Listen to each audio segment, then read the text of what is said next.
Les Alliés craignaient-ils que le jour J échoue?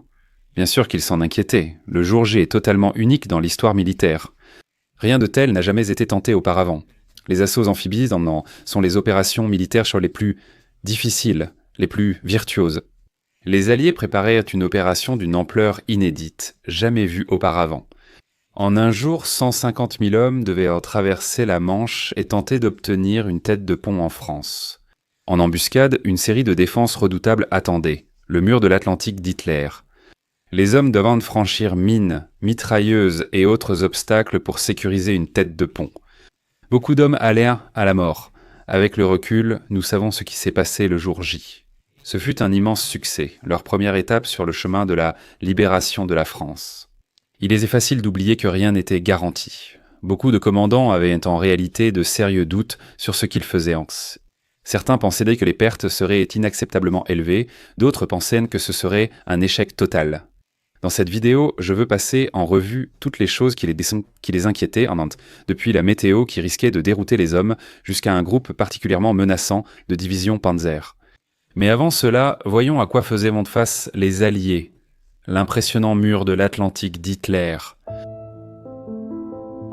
La France est tristement célèbre pour être tombée aux mains de l'Allemagne nazie en seulement 6 semaines en 1940. Pour en savoir plus, j'ai déjà fait une vidéo sur les raisons de l'effondrement rapide de la France. La défaite de la France fut, bien sûr, un exploit incroyable pour l'Allemagne nazie. Comme ils n'ont pas conquis la Grande-Bretagne, celle-ci pouvait toujours servir de base pour une invasion alliée. Pour l'empêcher, Hitler ordonna de transformer la côte en forteresse impénétrable. Ce fut un projet colossal. Il voulait fortifier toute la côte depuis le sud de la France jusqu'au nord de la Norvège. En mai 1944, près de 10 000 bunkers en béton avaient été construits le long de la côte. Ces bunkers étaient faits de béton armé et résistaient à presque tout ce que les Alliés pouvaient trop leur lancer. 17 millions de mètres cubes de béton ont été utilisés, de quoi construire 85 gratte-ciel modernes. Sur les plages devant ces bunkers se trouvait un assortiment de défenses mortelles. Des kilomètres de barbelés empêtraient devant l'infanterie ennemie, la rendant une cible facile pour les mitrailleuses. La plupart de ces défenses, bon marché et simples, n'étaient que des obstacles. Des défenses anti-chars, nommées hérissons tchèques, étaient là présentes. Tout char qui essayait de passer dessus serait soulevé du sol et immobilisé. Des pyramides de béton et de grandes portes en acier avaient un rôle similaire. L'Allemagne a aussi posé un nombre considérable de mines, dont 65 millions en Normandie. Les mines les plus terrifiantes étaient celles qui sautaient avant d'exploser, appelées mines S. En marchant dessus, elles étaient projetées à 1 mètre puis explosaient, projetant des éclats mortels partout. La détonation d'une seule mine pouvait tuer de nombreux hommes. Il y avait aussi des dangers qui rôdaient dans la mer. Des mines anti-chars étaient fixées sur des poteaux en bois enfoncés dans le sable. À marée haute, elles se retrouvaient sous l'eau, juste sous les vagues. Si un transport de troupes en heurtait une, la mine explosait et coulait le navire. Dans l'ensemble, les défenses rendaient une invasion extrêmement difficile. Leur objectif principal était de retarder l'ennemi, de le maintenir bloqué sur les plages jusqu'à ce qu'une contre-attaque puisse être lancée. À l'intérieur des terres, 10 divisions de chars étaient prêtes à repousser les Alliés dans la mer. Les Alliés faisaient vraiment face à un défi majeur. On considère les assauts amphibies comme les opérations les plus ardues de la guerre.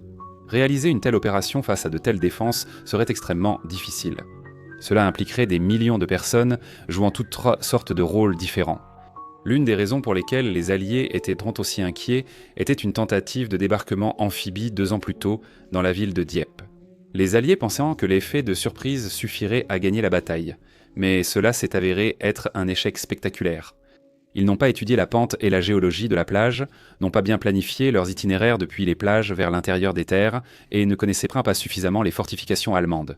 Une mauvaise communication entre marins et terriens a entraîné l'envoi des péniches de débarquement.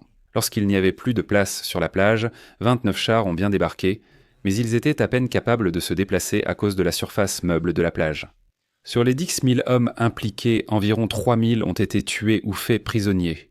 Dans l'ensemble, cela avait été un désastre. 2 ans plus tard, les Alliés étaient trop décidés à éviter les mêmes erreurs. Ils devaient d'abord choisir un site de débarquement. En théorie, ils pouvaient donc y débarquer n'importe où, du sud de la France au nord de la Norvège. Mais pour des raisons logistiques et de soutien aérien, cela devait rester proche de la Grande-Bretagne. Chaque zone de débarquement devait être accessible à leurs avions de chasse. Calais aurait été l'endroit évident, car c'était le plus proche de la Grande-Bretagne. Cela aurait été le plus facile pour fournir un soutien aérien et offrait la route la plus directe vers l'Allemagne. Cependant, comme c'était la cible évidente, elle avait été fortement fortifiée. Une autre possibilité était la Normandie.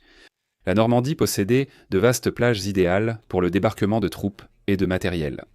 Elle se trouvait à portée des chasseurs et offrait un excellent port où les Alliés pouvaient acheminer des fournitures et des renforts. Cependant, d'importantes recherches étaient nécessaires pour vérifier sa pertinence.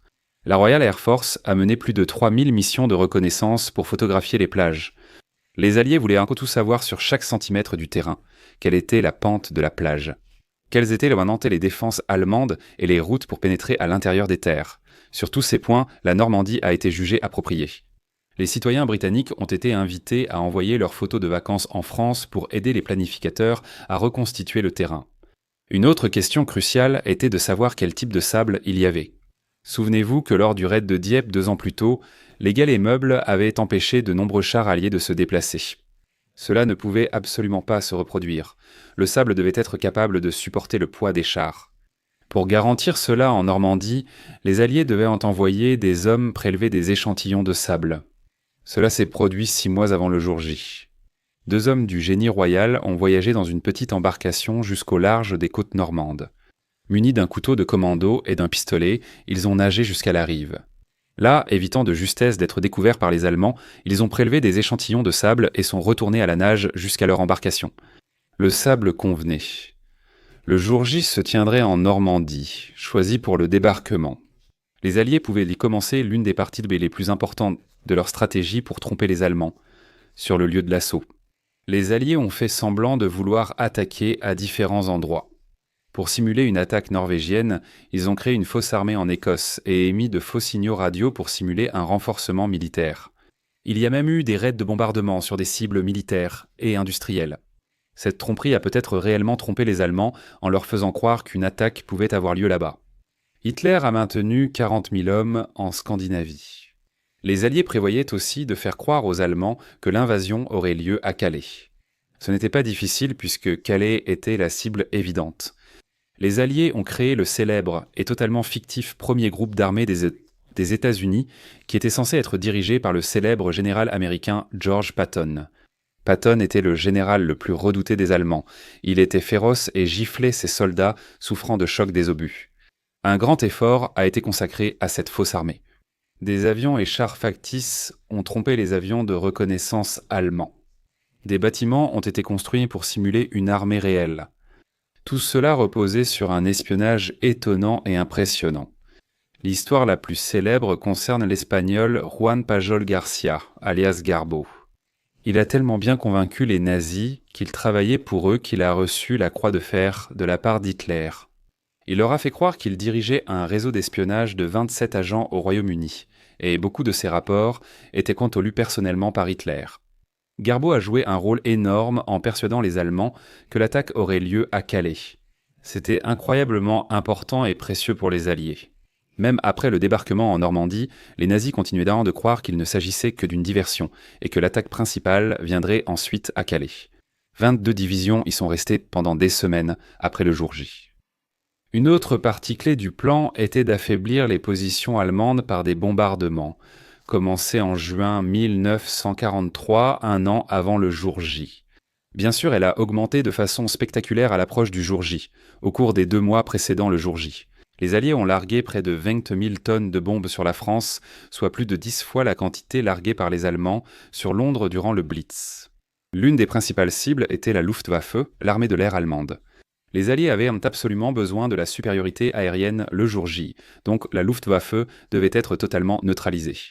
Des bombes ont frappé les aérodromes, ainsi que les usines et infrastructures des produisant les avions. Cela a été très efficace. Le jour du débarquement, les Allemands ne disposaient que de 700 avions face aux 10 000 alliés. Une autre cible clé était les stations radars. Si les stations radars allemandes étaient opérationnelles, il serait beaucoup plus difficile pour les Alliés de garder secrète la localisation du débarquement. Cela leur permettrait aussi de réagir bien plus vite en cas d'attaque. La destruction des stations radars fut très efficace. Le jour J, presque toutes les 92 stations radars furent détruites. Le long de la côte normande, pas une seule ne fonctionnait. L'invasion allait évidemment impliquer de nombreuses choses, toutes se produisant en même temps. D'abord, 24 000 parachutistes seraient largués à l'intérieur des terres après minuit. Ils étaient là pour capturer divers objectifs stratégiquement importants, certains ponts et routes. L'objectif principal était de gêner toute contre-attaque allemande potentielle. En même temps, environ 7000 navires quitteraient la côte anglaise et avanceraient vers la Normandie. Les opérations navales à elles seules nécessitaient près de 20 000 hommes. La mer autour de la Normandie étant minée, des dragueurs précédaient le convoi. Certains des premiers morts étaient à bord d'un dragueur de mine qui a coulé après avoir heurté une mine. D'autres navires devaient bombarder les fortifications côtières pour les affaiblir avant le débarquement. Bien sûr, un très grand nombre de navires transportés pour les 150 000 hommes qui allaient débarquer sur les plages. Les premiers hommes devaient débarquer vers 6h30 et traverser champs de mines et tirs de mitrailleuses sur la plage. Les hommes devaient donc débarquer sur 5 plages différentes et, idéalement, se retrouver en fin de journée. Après l'établissement de la tête de pont, de nombreux renforts seraient envoyés d'Angleterre. Un demi-million d'hommes attendaient pour traverser. Le principal défi serait d'approvisionner une armée si nombreuse. Tout ce dont ils avaient besoin, des munitions au papier toilette et matériel de rasage, devait venir d'Angleterre. Ce serait plus simple avec de grands navires transportant beaucoup de marchandises. Cependant, les grands navires ont le problème de ne pas pouvoir s'approcher trop près de la plage. La solution normale à ce problème est, bien sûr, d'utiliser des ports. Les ports ont 2 caractéristiques principales. Premièrement, ils ont des eaux profondes juste à côté de la terre, ce qui permet aux grands navires de s'approcher directement du quai. Deuxièmement, ils disposent encore de barrières qui brisent les vagues et rendent l'eau du port bien plus calme que celle de la mer. La Normandie ne possédait aucun port naturel. Le plus proche se trouvait dans la ville de Cherbourg, et il était impossible de savoir quand les Alliés pourraient le prendre. Cela a créé l'une des parties les plus remarquables du plan du jour J. Ils allaient utiliser de grands ports artificiels déplacés d'Angleterre en France. Ils s'appelaient les ports Mulberry, et il a fallu des dizaines de milliers d'hommes et des mois pour les construire. Si c'était le plan, comment les commandants alliés ont-ils tenu ? Comme vous pouvez l'imaginer, ils étaient très stressés.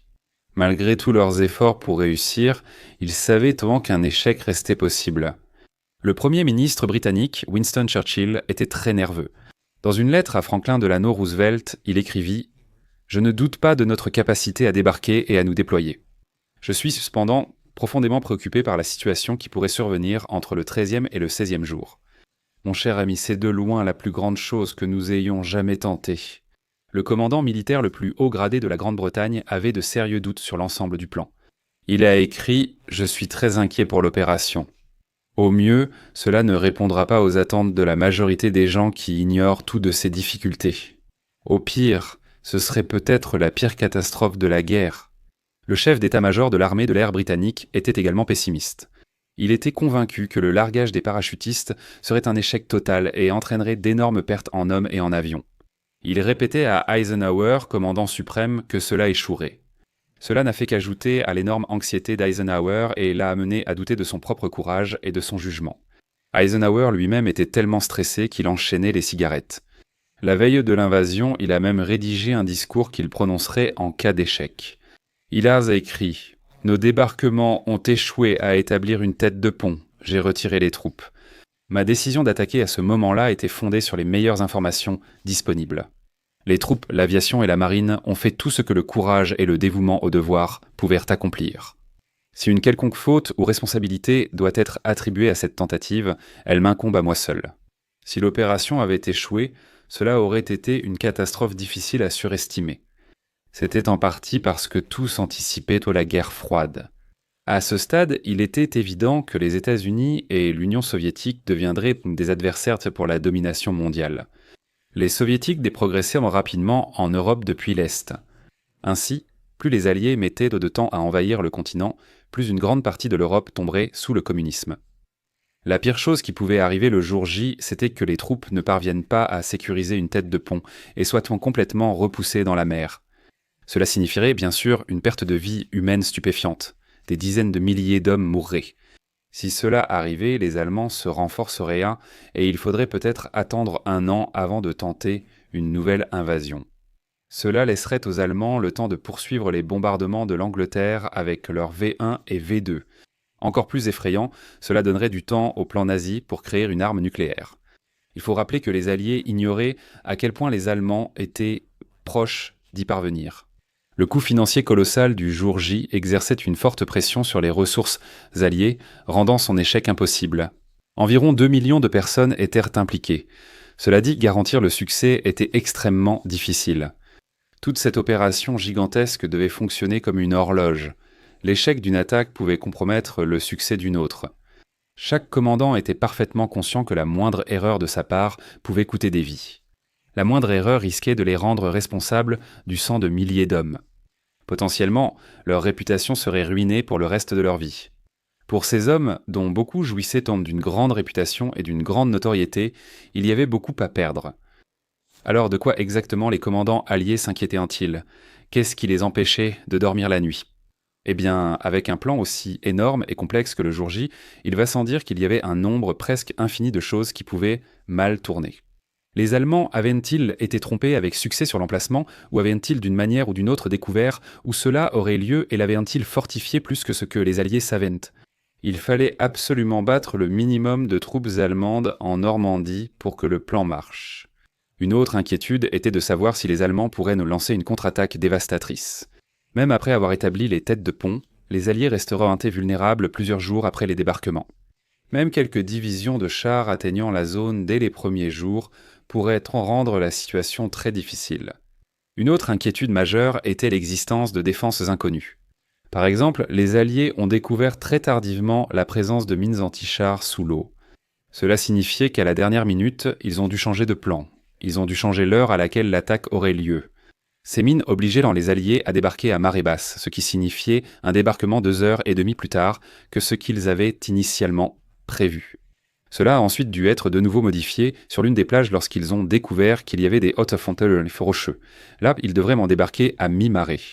L'une des principales inquiétudes des Alliés ne concernait pas les Allemands, mais un problème bien plus banal. Quelque chose qui a ruiné tant de plans à travers l'histoire, y compris certains de mes propres anniversaires. La météo anglaise. Les Alliés savaient très bien que la météo allait être l'un des facteurs les plus déterminants pour leur succès.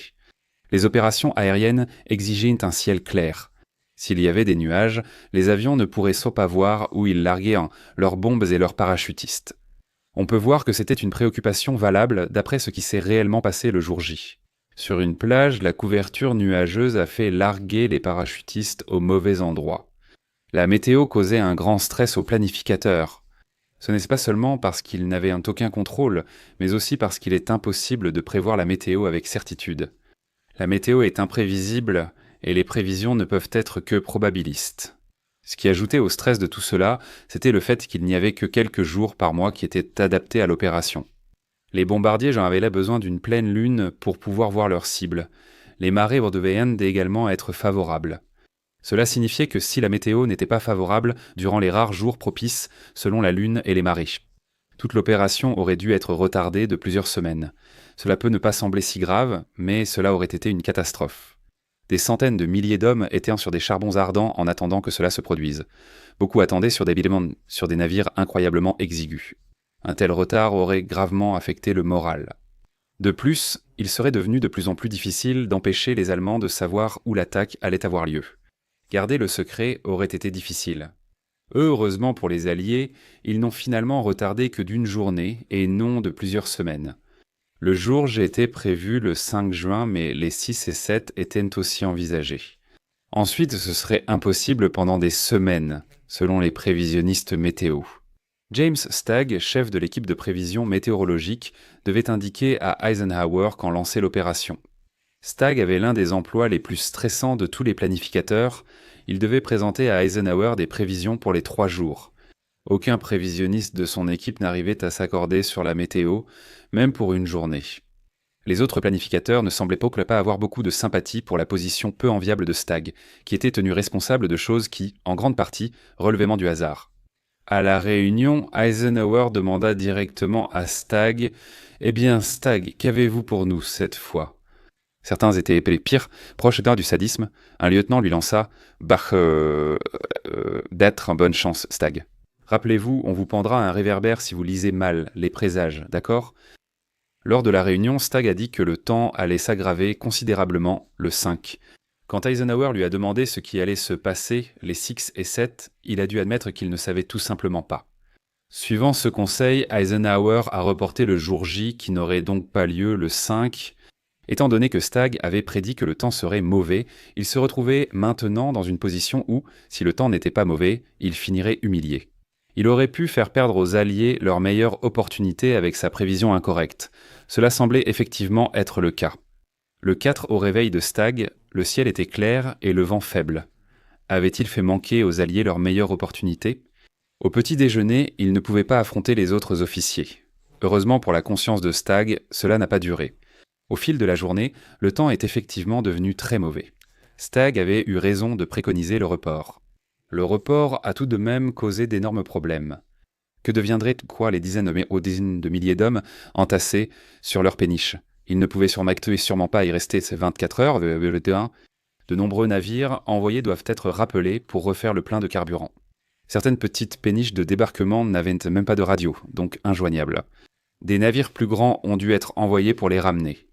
Comme vous pouvez l'imaginer, avec tous ces navires alliés traînant autour de la Normandie, le risque que les Allemands découvrent l'attaque était extrêmement élevé. Si cela se produisait et que les Allemands envoyaient d'importants renforts en Normandie, les Alliés risqueraient de marcher vers un massacre sans espoir de succès. Pour ajouter à ce stress, il ne leur serait pas forcément possible de savoir si les Allemands avaient découvert la vérité. Le jour j'étais provisoirement fixé au 6 juin, mais rien ne garantissait une amélioration du temps. Le soir du 4 juin, Stag fut de nouveau convoqué pour rencontrer Eisenhower. À ce moment, la situation semblait mauvaise. La pluie et le vent frappaient trop fort les fenêtres. Pour des dizaines de milliers d'hommes sur des navires de débarquement exigus, ce temps devait être un véritable enfer. Au quartier général, l'ambiance était morose. Les choses ne s'annonçaient pas bien pour la 6e. Stag s'adressa au commandant. « Messieurs, depuis ma présentation d'hier, des évolutions rapides et imprévues ont eu lieu au-dessus de l'Atlantique Nord. » Il poursuivit en disant qu'il pensait qu'il y aurait une légère amélioration du temps. Ce ne serait pas idéal, mais ce serait acceptable. Une vive discussion éclata aussitôt. Le chef des forces navales déclara que si le jour J avait lieu le 6, il fallait avertir ses forces dans la demi-heure. Il ajouta que s'il se préparait pour le 6 et que cela n'avait pas lieu, il ne pourrait pas le faire le 7. Le lendemain matin, le matin du 5, les données de prévision continuaient de s'améliorer. Stag s'est affirmé plus sûrement que la météo serait convenable. La décision a été prise, le jour J aurait lieu le 6. Il n'avait en plus qu'à espérer que les prévisions soient exactes. Au final, la météo s'est avérée correcte. Elle n'a pas causé de gros problèmes. Cependant, les problèmes rencontrés ont prouvé que les organisateurs avaient raison de s'en inquiéter. Il y avait une couverture nuageuse qui a causé des problèmes. Les bombardiers à Omaha Beach ne voyaient pas leur cible et les ont ratés. 1700 tonnes de bombes ont été larguées sans tuer une seule personne. Le bombardement naval des défenses côtières a rencontré un problème similaire et a causé beaucoup moins de dégâts que ce qui avait été espéré. La faible visibilité a aussi gêné les parachutistes. Les nuages ont empêché les avions de voler en formation serrée, si bien que de nombreux parachutistes ont été largués loin de leur zone d'atterrissage. Beaucoup d'avions sont arrivés si bas qu'ils étaient sous le feu, à la fois de la défense contre avions et des mitrailleuses. Certains parachutistes ont été tués à l'impact lorsque leurs parachutes n'ont pas eu le temps de s'ouvrir, et d'autres se sont noyés dans les champs inondés. Donc la météo était l'une des plus grandes préoccupations des Alliés, mais bien sûr loin d'être la seule. Une autre inquiétude était de savoir si les troupes pourraient en surmonter les défenses. Alors qu'ils descendaient en haut des péniches de débarquement et remontaient dans les plages, ils seraient extrêmement vulnérables. Les hommes allaient simplement être fauchés par les mitrailleuses et repoussés vers la mer. On s'attendait à ce que le taux de perte soit d'environ 30%, ce qui signifierait environ 50 000 bombes en une seule journée. N'oubliez pas que pour les Alliés, chaque mort comptait. Ils ne combattèrent pas comme en Russie, où les vies étaient jugées jetables. C'était le devoir des commandants de faire absolument tout leur possible pour minimiser les pertes autant que possible. Il ne s'agissait pas seulement de savoir si l'opération avait réussi, il s'agissait aussi de savoir s'ils avaient personnellement été un commandant honorable. Une erreur qui, si elle tuait des hommes, les hanterait à jamais. Au final, c'était en réalité un domaine où les Alliés se sont inquiétés plus qu'il n'était nécessaire. Ils anticipaient encore 30% de pertes, mais le taux réel était d'environ 8%. Certaines plages étaient pires que d'autres. La pire de loin était Omaha, où 2000 hommes sont morts. La situation était si grave que les Alliés ont envisagé d'évacuer Omaha, mais cela n'a finalement pas été nécessaire. Les têtes de pont ont été établies avec relativement peu de pertes. Cela dit, les Alliés n'ont pas réellement atteint les objectifs qu'ils espéraient le premier jour. Ils espéraient que les 5 plages de Laekong pourraient alors être réunies en un seul front, et cela ne s'est pas arrivé avant plusieurs jours. L'un de leurs objectifs les plus importants était de prendre la ville de Caen. C'était particulièrement important parce que c'était un carrefour routier, et donc toute contre-attaque allemande risquait de passer par là. Une contre-attaque majeure préoccupait aussi fortement les Alliés. Après tout, même s'ils parvenaient à sécuriser une tête de pont, elle serait très vulnérable. Pendant plusieurs jours, il s'avère que les Allemands avaient 10 divisions Panzer stationnées autour de Paris, soit environ 2000 chars. S'ils arrivaient en vite en Normandie, ils pourraient repousser les Alliés à la mer. Ce serait une course contre la montre. Les Alliés devaient en faire débarquer autant d'hommes et de chars que possible sur la tête de pont, avant l'arrivée des panzers allemands, ce qu'ils pensaient en prendre 5 jours. Pour cette raison, il fallait ralentir et gêner les panzers autant que possible sur leur trajet vers la Normandie. L'une des principales missions des parachutistes était de détruire les ponts. La résistance française serait aussi impliquée. Au final, les Alliés avaient en réalité un atout majeur dans leur manche dont ils ne pouvaient sans pas être conscients. L'incompétence totale de cet énergumène. Les 2000 chars autour de Paris n'étaient en réalité autorisés à se déplacer qu'avec l'autorisation expresse de Hitler. Sans son accord, ils étaient impuissants. Ce qui compliquait encore plus la situation pour les Allemands, c'est que Hitler se levait tard.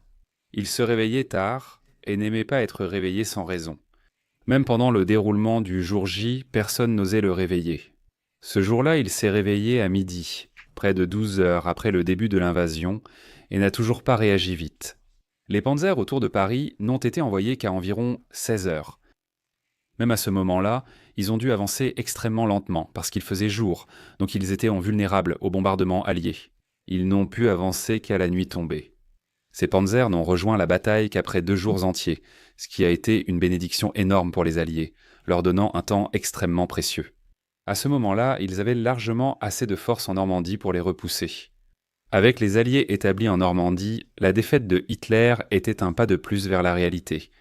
Comme nous le savons tous maintenant, le jour J et la libération de la France ont finalement été un succès.